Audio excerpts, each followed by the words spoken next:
Cruzadas. Nota introductoria sobre la fuente. La presente transcripción proviene de la Enciclopedia Barça de Consulta Fácil, edición publicada en 1976 por Enciclopedia Británica, Incorporated, con distribución en Buenos Aires, Chicago y México. Este ejemplar corresponde al tomo quinto de una colección que representa un importante hito en la historia editorial latinoamericana. Contexto histórico de la Enciclopedia Barça. La Enciclopedia Barça fue concebida originalmente en 1959 por Dorita Barrett, hija de un ejecutivo de la Enciclopedia Británica, con el objetivo de crear la primera enciclopedia en lengua portuguesa desarrollada por un equipo editorial brasileño. El nombre, Barça, surge de la fusión de los apellidos de Barrett, Bar, y su esposo, el diplomático brasileño Alfredo de Almeida Sá. Lanzada en marzo de 1964, pocos días antes del golpe militar brasileño, la obra fue preparada bajo la supervisión del cuerpo de redacción de la Enciclopedia Británica y reunió a destacadas figuras de la cultura brasileña, entre ellas el enciclopedista y traductor Antonio Owais, el escritor Jorge Amado, el arquitecto Oscar Niemeyer y el periodista Antonio Callado como editor jefe de la primera edición. La versión original en portugués alcanzó un éxito notable, con 45.000 ejemplares vendidos en los primeros 8 meses, llegando a su apogeo en 1990 con 120.000 colecciones vendidas en un solo año. Posteriormente, la obra fue traducida al español y distribuida ampliamente en América Latina, convirtiéndose en un referente cultural en países como Argentina, Chile, Venezuela y México. En el año 2000, los derechos de la publicación fueron adquiridos por Editorial Planeta. La edición, de Consulta Fácil. La Enciclopedia Barça de Consulta Fácil representa una versión condensada y adaptada de la enciclopedia matriz, diseñada para facilitar el acceso rápido a la información. Esta edición, publicada en 15 a 16 tomos según las diferentes versiones, fue concebida como una herramienta de referencia práctica para familias, estudiantes y el público general.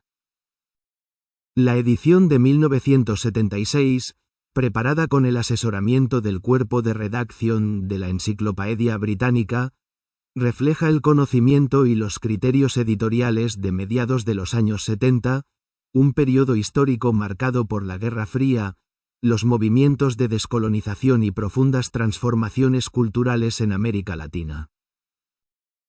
El tomo aquí transcrito incluye, entre otros temas, la extensa voz dedicada a las cruzadas, que ocupa las páginas 219 a 223 y ofrece una visión panorámica del fenómeno de las expediciones militares cristianas medievales desde la perspectiva historiográfica predominante en los años 70 del siglo XX. Valor documental. Esta enciclopedia representa no solo una fuente de información histórica, sino también un testimonio de cómo el conocimiento era organizado, transmitido y popularizado en América Latina durante la era predigital. Para los investigadores contemporáneos, obras como la Enciclopedia Barça constituyen documentos valiosos para comprender las narrativas históricas, los criterios de selección temática y los marcos interpretativos que predominaban en las décadas de 1960 a 1970. Enciclopedia Barça de Consulta Fácil. Tomo quinto. Cínicos. Diente de león. Enciclopedia Británica. Incorporated. 1976. Páginas 219 a 223. Cruzadas. En las postrimerías del otoño del año 1095 se había congregado una gran multitud en la plaza de Clermont, pueblo del centro de Francia. Formaban parte de ella campesinos y mujeres, así como soldados caballeros, señores y damas de la nobleza. Se decía que el Papa hablaría ese día y que declararía la Guerra Santa. La expectación crecía con el correr de los minutos. El sonido de las trompetas se impuso sobre la algarabía. El Papa pasó entre la multitud arrodillada. Y, en una plataforma construida al efecto, se arrodilló también y oró. Terminada la oración se puso de pie y, con una pequeña cruz en la mano, dejó oír su mensaje. Jamás había escuchado Francia nada más conmovedor que la tumba de Jesús estaba en manos de los infieles. En poder de los turcos seljúcidas se encontraba Jerusalén, la ciudad donde el Salvador había vivido y sufrido. Los templos cristianos estaban siendo convertidos en mezquitas musulmanas.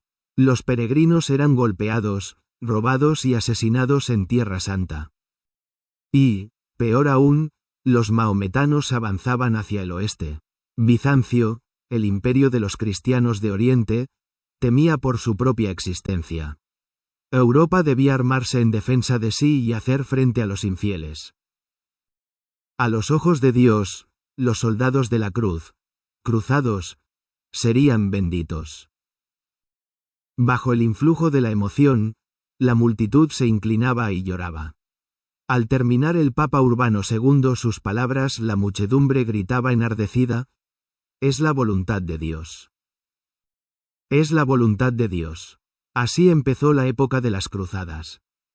La cruzada de Pedro el Ermitaño. El proyecto de Urbano II era que la primera cruzada se iniciara el año siguiente. Pero había precedido al Papa un sacerdote francés que hablaba con aún mayor vehemencia y fervor. Su nombre era Pedro. Aunque nunca había estado en Jerusalén, Pedro el Ermitaño describió con lujo de detalles el sufrimiento y la persecución de los cristianos en Tierra Santa.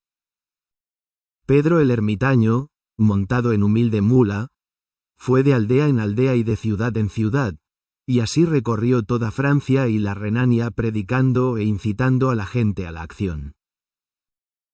Para el mes de mayo había reunido Pedro un pequeño ejército. Estaba compuesto de turbas indisciplinadas que desolan las advertencias de soldados y sacerdotes. El ejército se puso en marcha sin demora hacia Jerusalén. La mayoría de los que componían el ejército de Pedro fueron muertos en Hungría por correligionarios cristianos porque robaban y asolaban los sitios por donde pasaban. Algunos, con Pedro a la cabeza, lograron llegar hasta Bizancio. Tan pronto pusieron pie en territorio musulmán, fueron muertos casi todos, con excepción de Pedro, que logró escapar. Mientras tanto, los grandes de Europa proseguían sus planes relativos a una cruzada debidamente organizada. Sabía que el camino de Oriente era largo y peligroso. Sabían, asimismo, que los ejércitos turcos eran fuertes y que solo a base de soldados adiestrados se podría vencerlos. Conquista de la Tierra Santa. Durante todo el año de 1096 estuvieron llegando a Bizancio, donde se concentraban los ejércitos cristianos, pequeños grupos de gente. En su mayoría, sin embargo, se alistaba a las órdenes de algún caballero o señor. Dichos ejércitos se movilizaron en tres grandes cuerpos hacia el oriente. Desde el principio surgieron celos y desavenencias entre los caudillos. Cada uno de ellos pensaba forjarse un imperio propio en Oriente. La lucha se inició en Antioquía, plaza que cayó tras largo asedio. Los cristianos victoriosos saquearon la ciudad y prosiguieron hacia Jerusalén. Esta también resistió vigorosamente, pero capituló al fin. Enloquecidos por el regazo del triunfo, se lanzaron por las calles que había recorrido el Salvador matando sin compasión a los infieles que encontraban.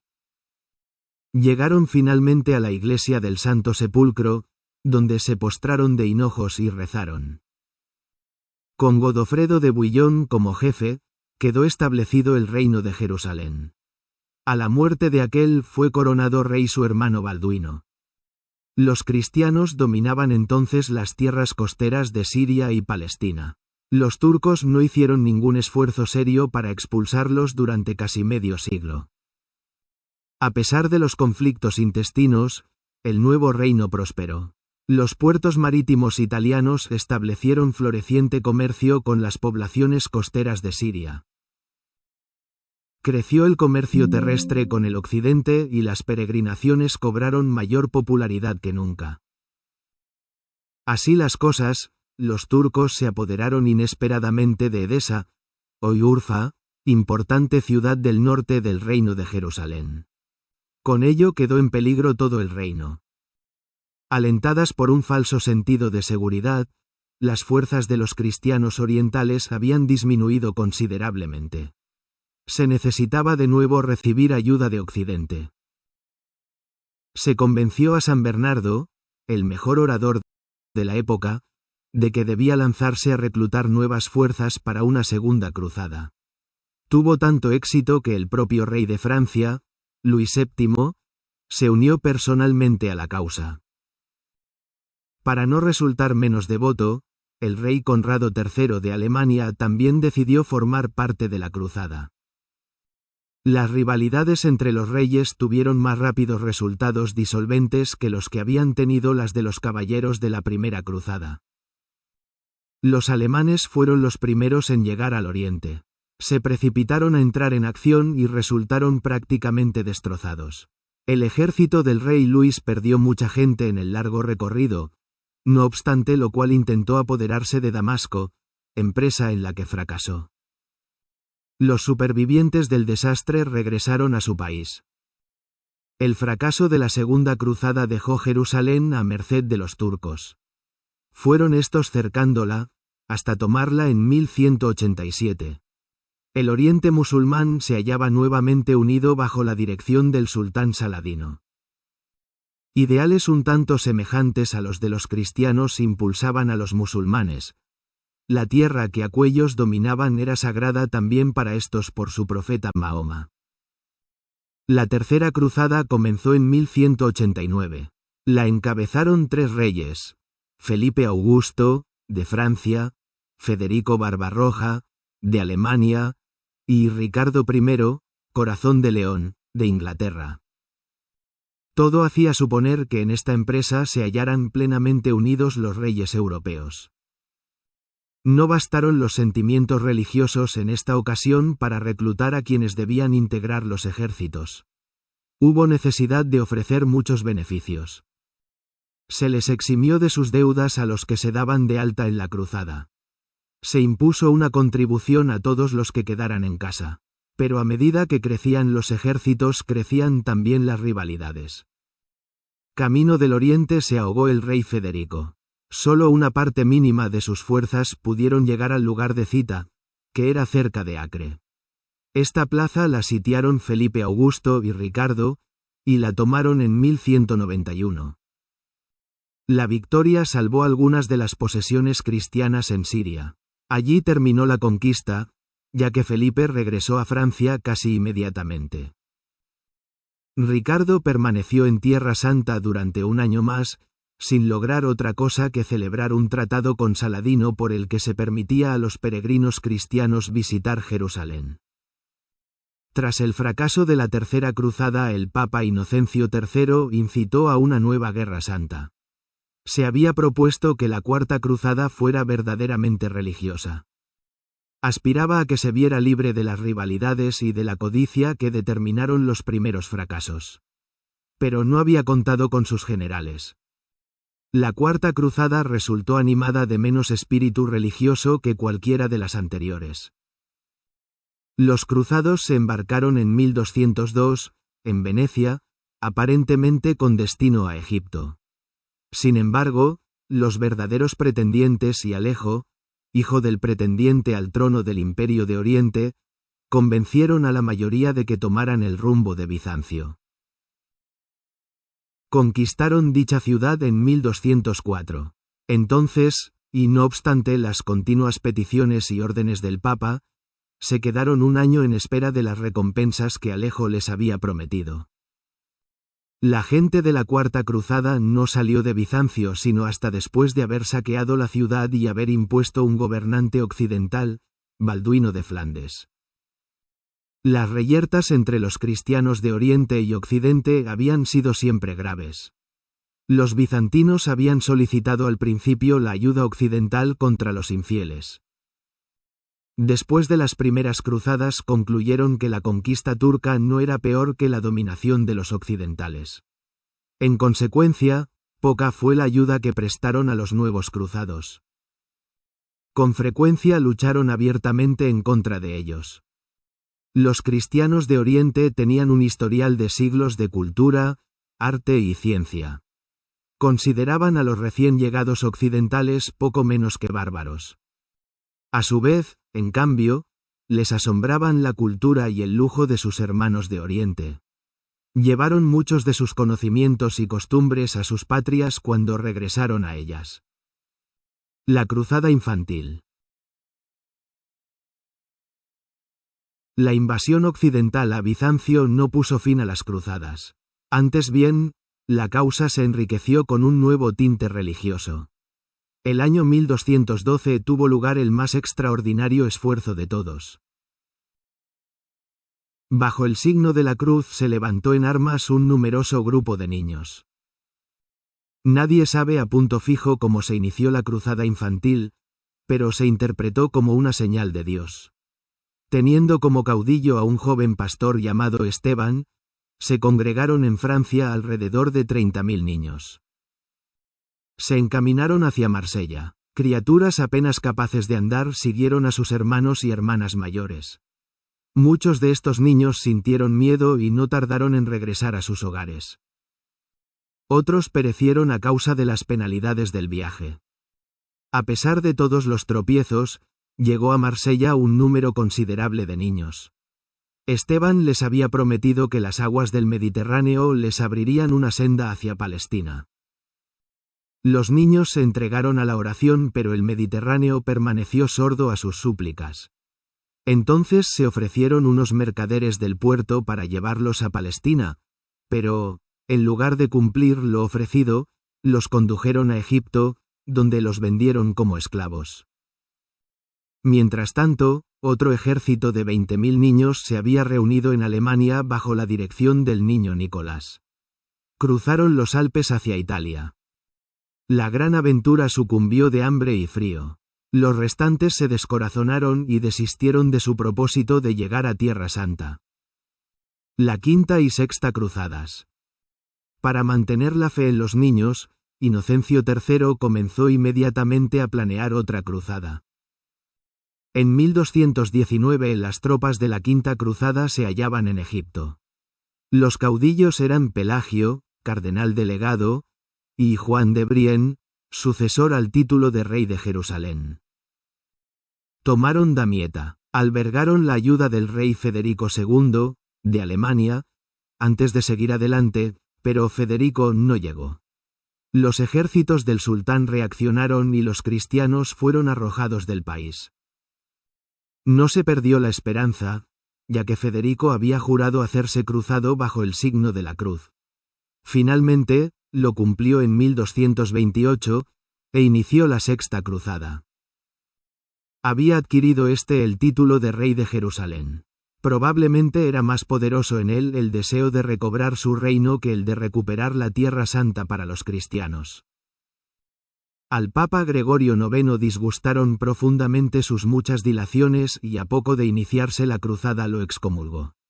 A pesar de todo, Federico siguió adelante.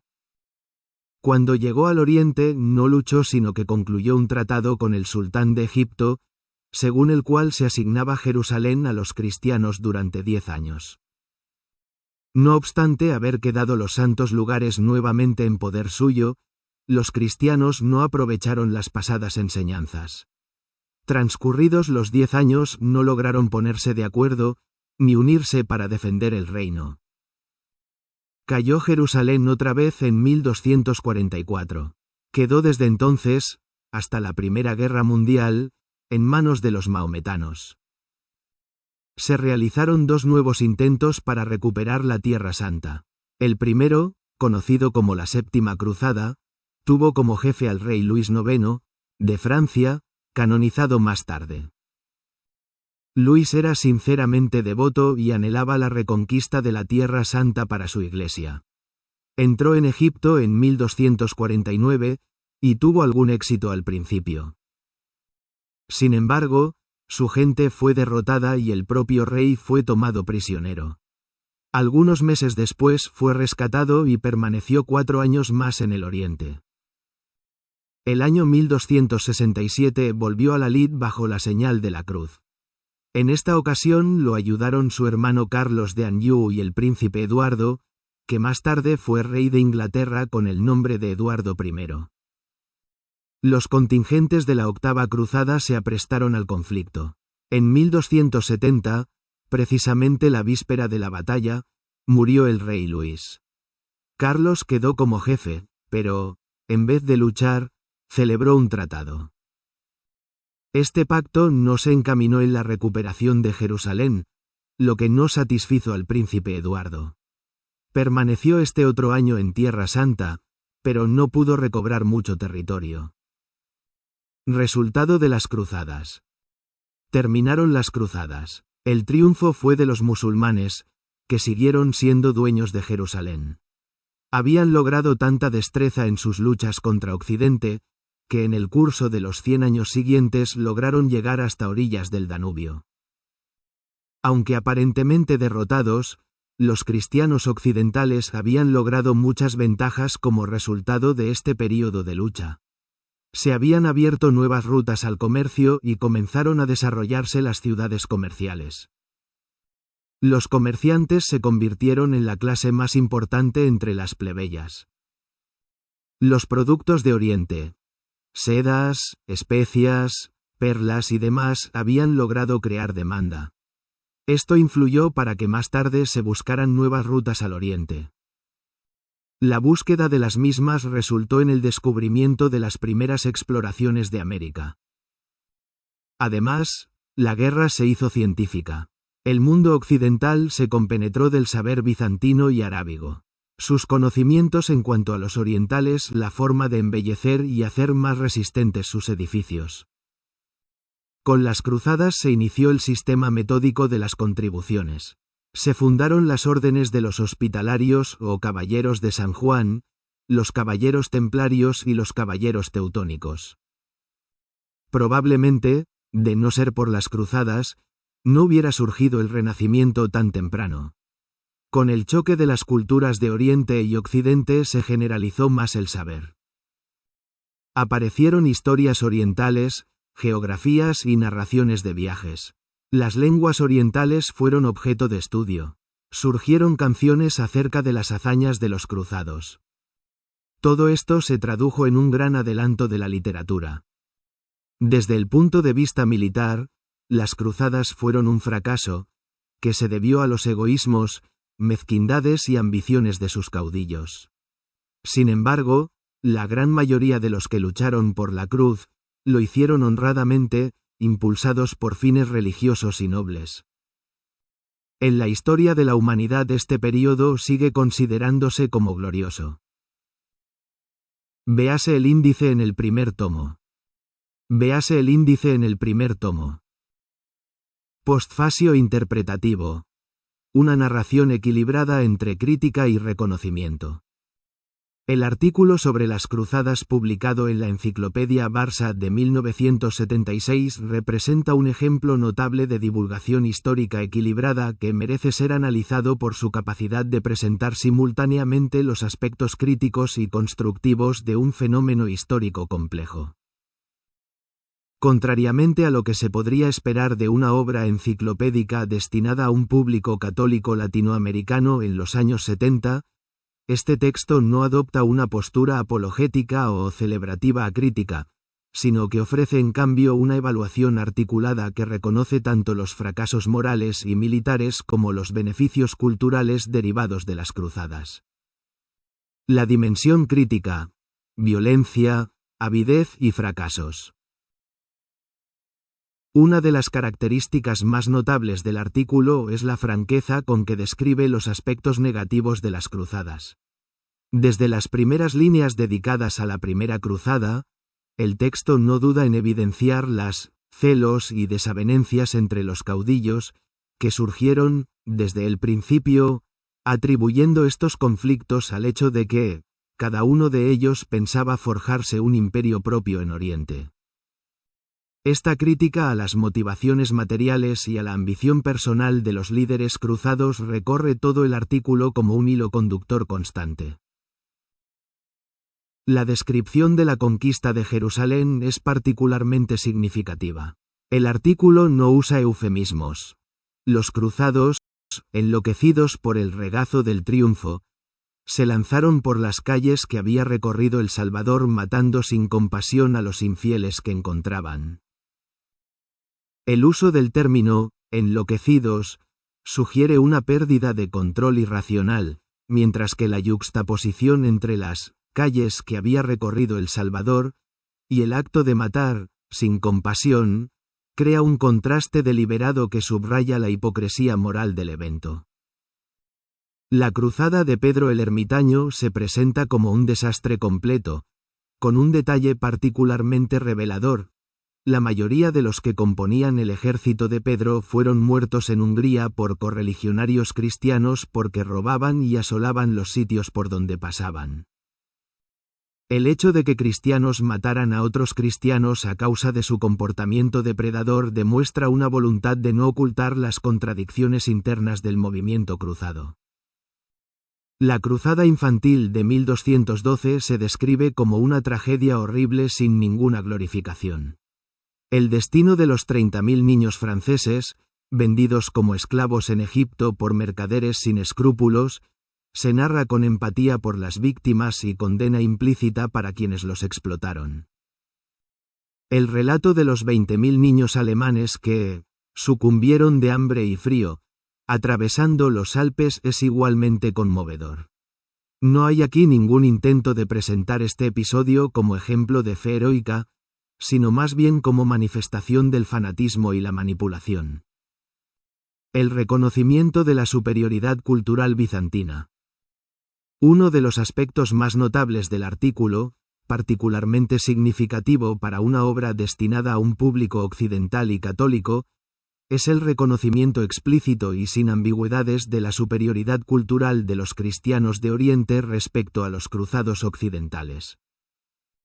El texto afirma claramente: los cristianos de Oriente tenían un historial de siglos de cultura, arte y ciencia. Consideraban a los recién llegados occidentales poco menos que bárbaros. Esta admisión es extraordinaria por diversos motivos. Primero, invierte completamente la narrativa tradicional que veía a los cruzados como portadores de civilización.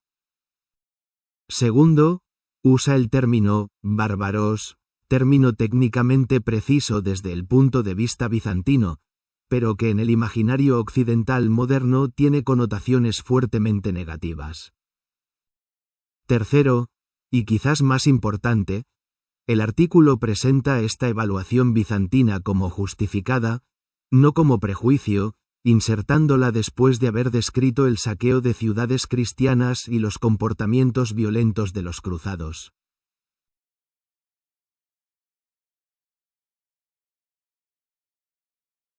El pasaje sucesivo es aún más audaz.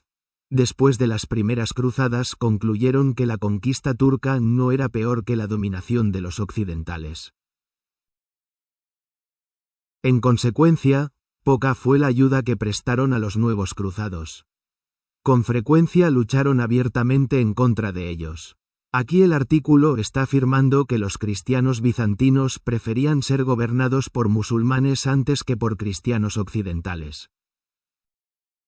Para una enciclopedia católica de los años 70, destinada a un público latinoamericano en plena Guerra Fría, esta es una admisión de notable honestidad intelectual.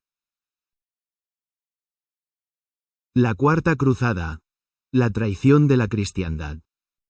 La descripción de la Cuarta Cruzada representa quizás el punto más crítico de todo el artículo. El texto afirma sin rodeos: la Cuarta Cruzada resultó animada de menos espíritu religioso que cualquiera de las anteriores. El saqueo de Zara, ciudad cristiana, se presenta como acto de pura conveniencia económica, y el hecho de que fuera, en aquella época cristiana, se menciona explícitamente para subrayar la hipocresía de la empresa. El culmen de la crítica llega con la descripción del saqueo de Constantinopla. La gente de la Cuarta Cruzada no salió de Bizancio sino hasta después de haber saqueado la ciudad y haber impuesto un gobernante occidental, Balduino de Flandes. Aquí no se trata de combatir a los infieles, sino de devastar la capital de la cristiandad oriental, el mayor centro cultural y religioso del mundo cristiano. El artículo no busca justificar o minimizar este evento, simplemente lo constata en su brutalidad. El reconocimiento de los beneficios culturales.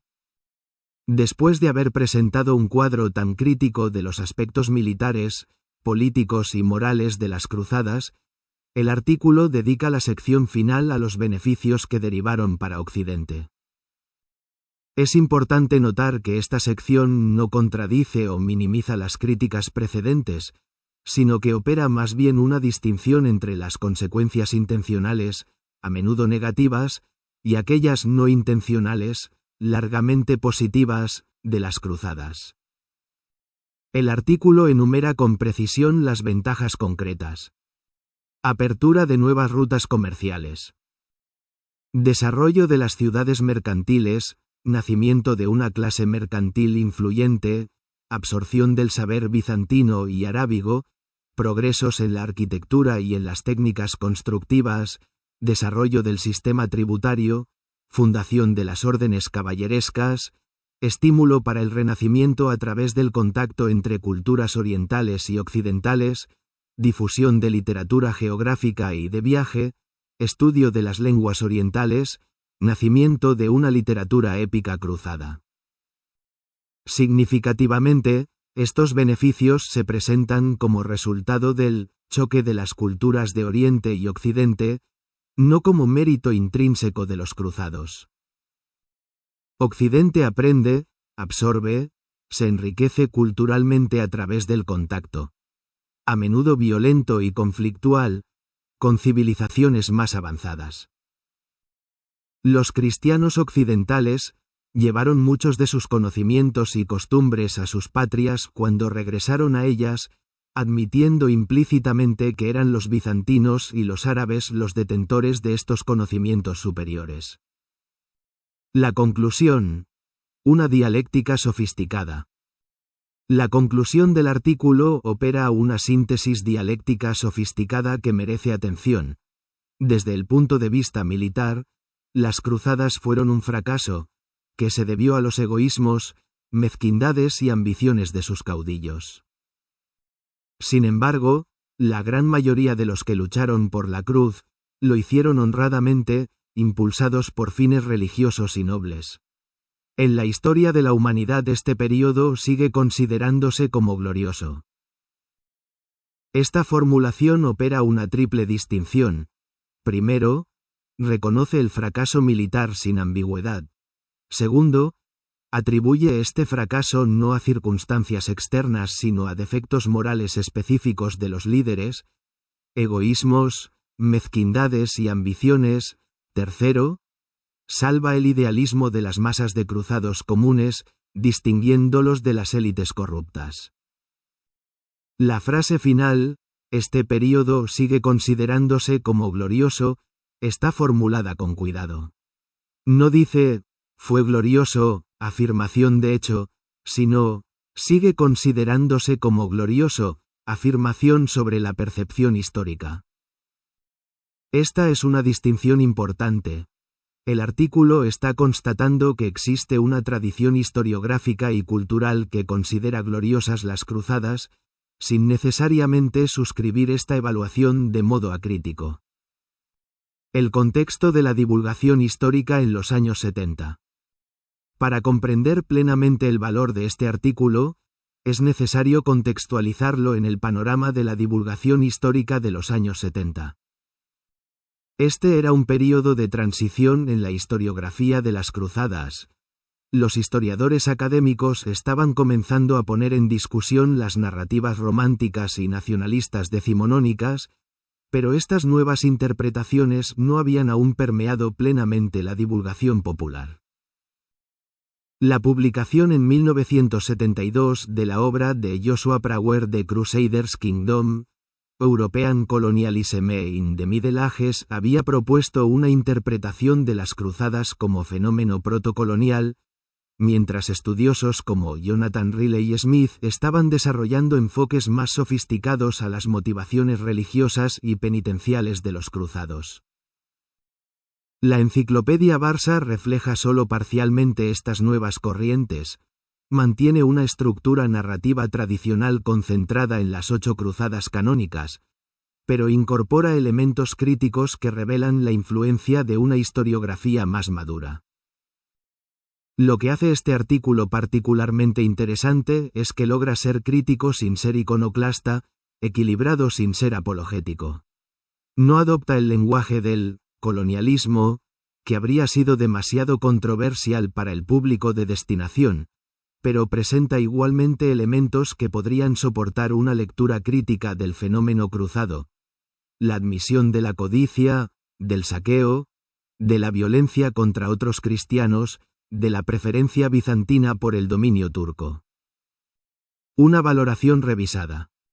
Contrariamente a una primera impresión superficial, el artículo de la enciclopedia Barça no representa un ejemplo de propaganda eurocéntrica o de minimización de la violencia cruzada.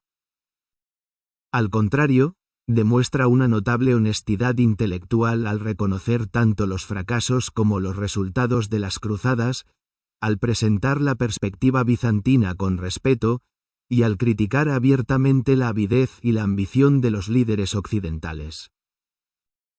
La distinción operada entre élites corruptas y masas idealistas no es necesariamente una estrategia retórica defensiva, sino que puede ser leída como un intento genuino de reconocer la complejidad de las motivaciones humanas en un fenómeno histórico de masa. Es posible que muchos cruzados comunes estuvieran sinceramente movidos por fe religiosa, mientras sus jefes perseguían objetivos materiales. Esta no es una contradicción, sino una realidad documentada históricamente.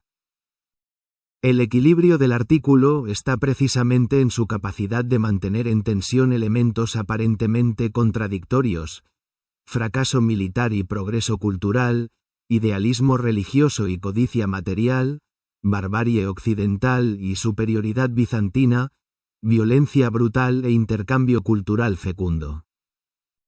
Esta tensión no se resuelve en una síntesis simplista, sino que se deja abierta, permitiendo al lector formar su propio juicio informado. Para los historiadores contemporáneos, documentos como este representan testimonios preciosos no tanto por lo que nos dicen sobre las cruzadas mismas, cuanto por lo que revelan sobre cómo las generaciones sucesivas han buscado dar sentido a este fenómeno complejo, intentando conciliar el orgullo por los beneficios culturales recibidos con la vergüenza por los métodos violentos y a menudo inmorales con que fueron obtenidos.